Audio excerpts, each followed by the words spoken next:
प्यारे दोस्तों, आज हम आपको एक अल्लाह वाले और एक बहुत बड़े सुनहरे सांप के बारे में बताने वाले हैं। गांव वाले को खाने वाला एक बहुत बड़ा सुनहरा सांप जो नदी के ऊपर बैठा था, जिसे देखकर गांव वालों में भगदड़ मच गई। लेकिन अल्लाह वाले ने कैसे उस सांप को काबू में किया और कैसे वहां पानी की नदी जारी हो गई, आइए देखते हैं। दोस्तों, किसी जगह पर एक छोटा सा सहरानुमा गांव था जहां कभी बरसात नहीं होती थी। उस जगह के रहने वाले लोग अब उस मौसम के आदी हो चुके थे। लोग दूरों मीलों का सफर तय करते और पानी भरकर लाया करते थे। वो पानी को भरकर लाने में उनकी हालत खराब हो जाती। बस रेत का एक समुंदर था जहां छोटे छोटे मिट्टी के पहाड़ यानी मिट्टी के टीले मौजूद थे, जहां सिर्फ रेत ही निकलती थी। सहरा के सूखे पेड़ों को जलाते और जलाकर खाना तैयार करते।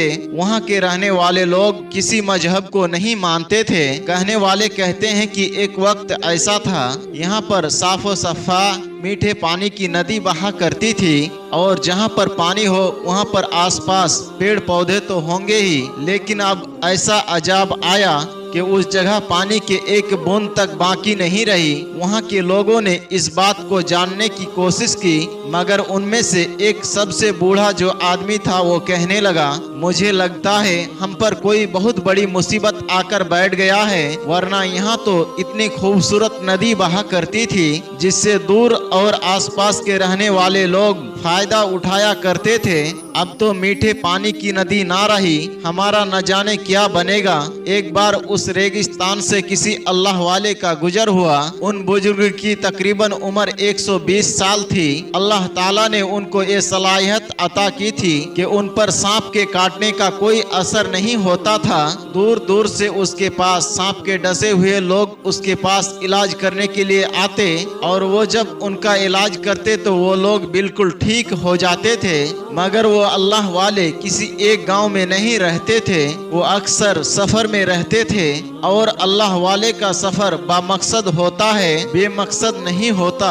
उन अल्लाह वाले ने सहरा में आकर सुकूनत इख्तियार कर ली और एक छोटी सी झोपड़ी बनाकर वहाँ बैठ गए, जहाँ पर वो चिल्लाह काटा करते यानी अल्लाह ताला की दिन रात इबादत करते रहते थे। 40-40 दिन तक बगैर कुछ खाए पिए वो अल्लाह ताला की इबादत में मशगूल रहते थे। उनको वहाँ आए अभी 2-3 दिन ही गुजरे थे कि वहाँ पर कुछ बच्चे आए। उन बच्चों को उनके माँ बाप ने वो झाड़ियों को लाने के लिए भेजा था जिनको जलाकर वो लोग खाना पकाया करते थे। वो बच्चे उन सूखे झाड़ियों को लेकर घर जाते थे। वो 3-4 बच्चे थे।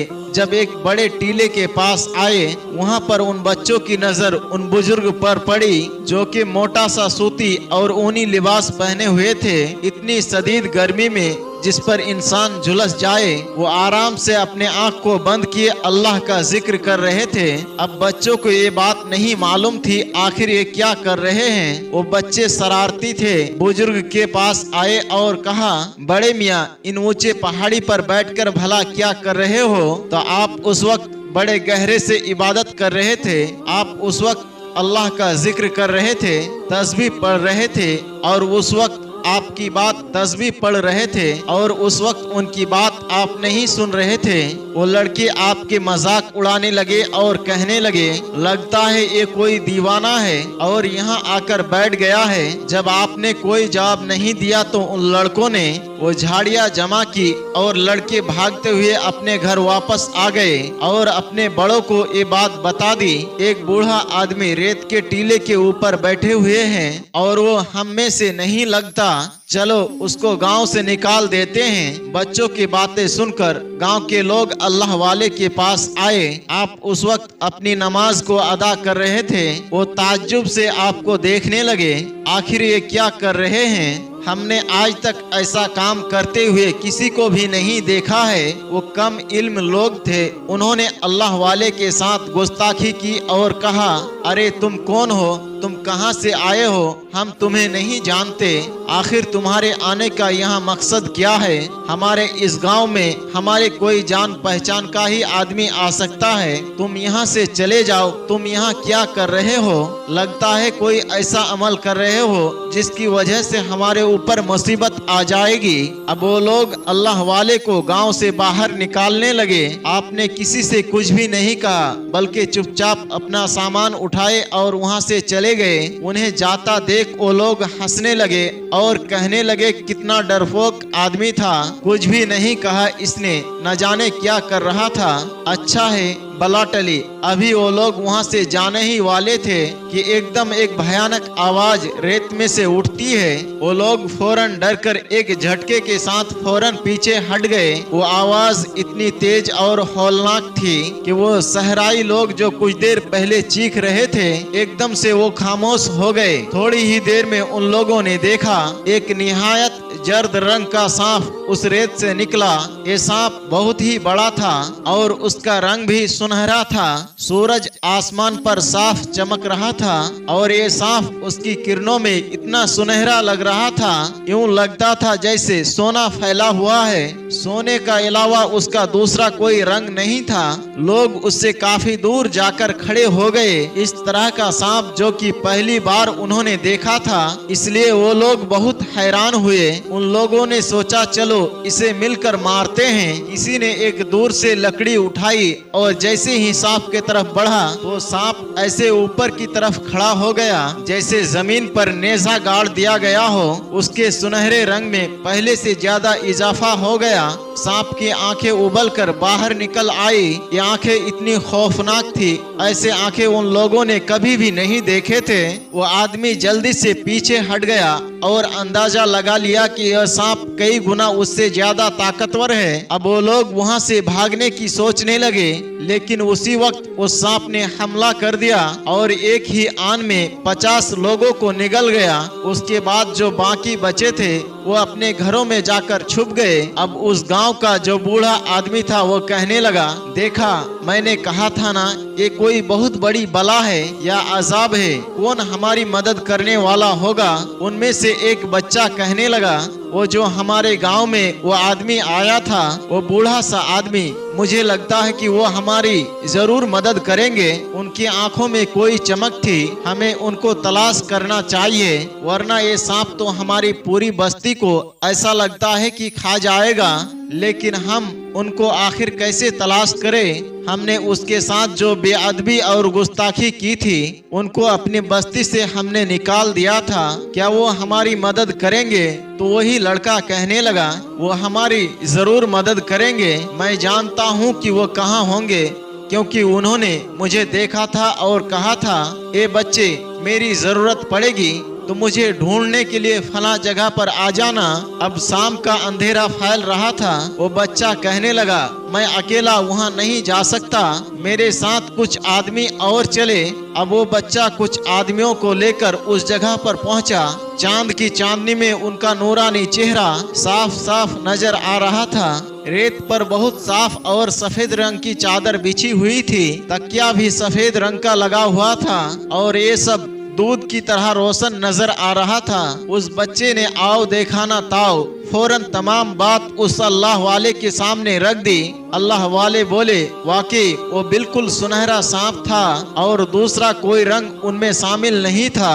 लोगों ने कहा, बाबा जी हमें तो उनमें और दूसरा रंग नजर नहीं आया। बाबा जी वो तो बहुत खौफनाक था, हम तो करीब नहीं जा पाएंगे। अल्लाह वाले ने कहा, बस मुझे वो जगह दिखा दो जहाँ पर तुमने उसे देखा था, लेकिन हम अभी नहीं जाएंगे, सुबह फजर की नमाज के बाद वहाँ जाएंगे। अब उन लोगों को क्या पता कि फजर की नमाज क्या होती है। बस उन लोगों ने हाँ में हाँ मिला दी और बुजुर्ग के करीब जाकर बैठ गए। वो बुजुर्ग अल्लाह वाले रात भर अल्लाह की इबादत करते रहे, नमाज पढ़ते रहे, तस्बीह पढ़ते रहे, अल्लाह का जिक्र करते रहे। आप किसको याद कर रहे हैं? हैं, आप किसका जिक्र कर रहे हैं? जब लोगों ने आपसे पूछा तो अल्लाह वाले कहने लगे, हम एक अल्लाह को मानते हैं, मैं मुसलमान हूँ और मैं जिसको मानता हूँ उस अल्लाह की इबादत कर रहा हूँ। वो एक अल्लाह है, वो सांप को भी उसी ने पैदा किया है जिससे तुम लोग डर रहे हो, लेकिन अल्लाह को मानने वाले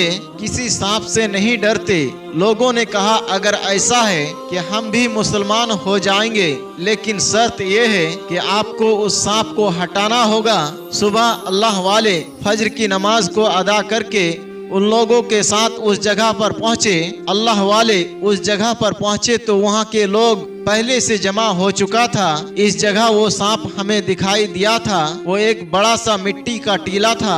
अल्लाह वाले ने वहाँ बैठकर एक बड़ा सा दायरा खींचा, बस इस दायरे के अंदर उस सांप को लेकर आना है।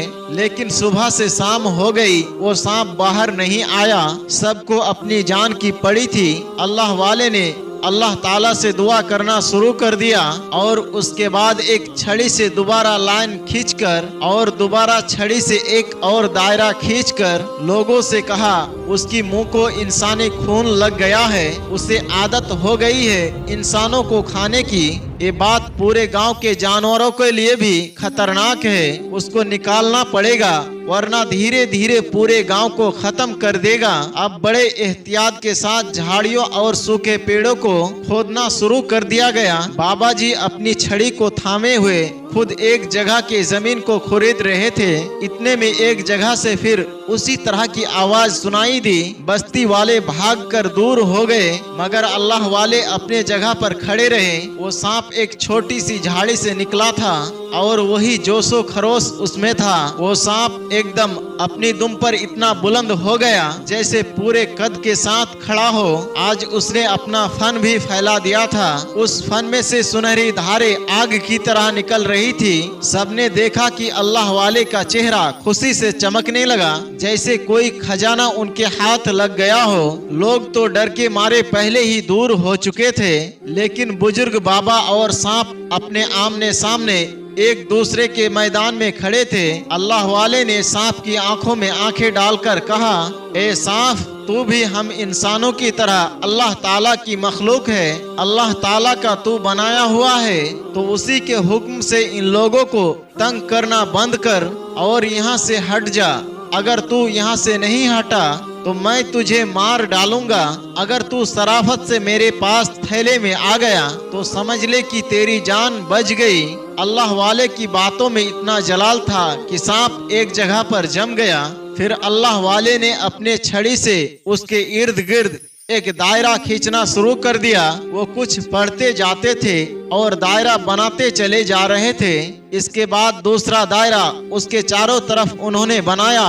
सबने देखा कि बाबा जैसे जैसे दायरा खींचते हुए मुड़ रहे थे, वो सांप पीछे हट रहे थे और फिर सांप उसी दायरे में कैद होकर रह गया और वहां से टस से मस ना हो सका, ना दायरे से बाहर निकल सका। उसके बाद अल्लाह वाले ने बाहर खड़े होकर अपनी छड़ी उसके तरफ ले जाना शुरू की तो सांप एक ही दम में बाबा की तरफ उछला।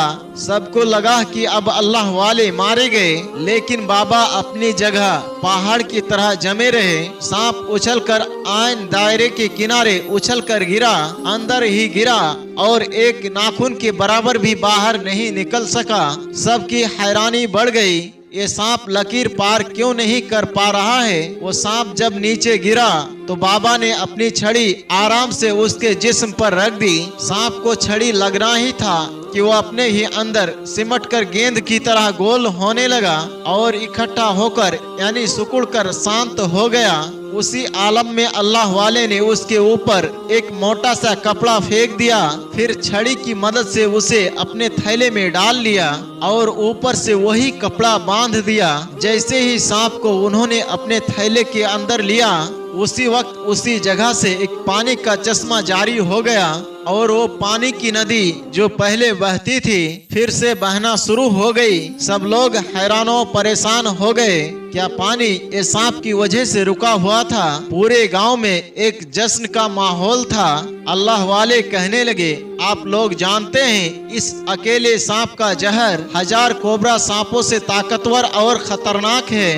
अगर ये हल्का सा छू भी जाए तो जिस्म में खून एकदम से जम जाता है। अब इसके जहर से मैं दवाई तैयार करूंगा और उस दवाई का एक कतरा जहरीले से जहरीले सांप के डसे हुए को भी ठीक कर देगा। वो बच्चा जो कि अल्लाह वाले के बहुत करीब था, उसने कहा, ए गांव वालों, हम इससे पहले किसी खुदा को नहीं मानते थे, लेकिन अल्लाह वाले ने हमें बताया कि इस पूरी कायनात को एक अल्लाह चला रहा है, इस सांप को भी उसी ने बनाया है।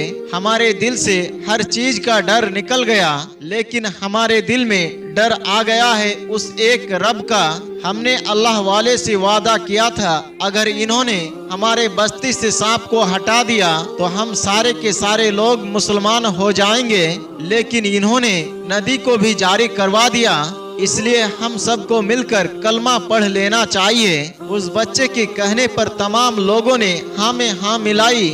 सबसे आगे गांव के वो बूढ़े आदमी थे। उन्होंने कहा, मैं जानता था कोई एक मसीहा आएगा जो हमारी मुश्किलात को दूर कर देगा, इसलिए जो आप कहेंगे हमें वही करना है। आपके आने से ये जहरीला सांप भी चला गया और पानी की नदी फिर से जारी हो गई। हम सब मिलकर कलमा पढ़ने के लिए तैयार हैं। अल्लाह वाले ने कहा, क्या तुम लोग कलमा पढ़ने के लिए तैयार हो? सब कोई एक जबान होकर कहा, जी हाँ। उसके बाद अल्लाह वाले ने गांव वालों को कलमा पढ़ाकर एक अल्लाह का मानने वाला बना दिया, यानी वो सब के सब मुसलमान हो गए। दोस्तों, आज की वीडियो कैसा लगा आप कमेंट बॉक्स में जरूर बताएं। मिलते हैं एक नए वीडियो के साथ, तब तक के लिए हमें इजाजत दें। अस्सलाम वालेकुम व रहमतुल्लाह।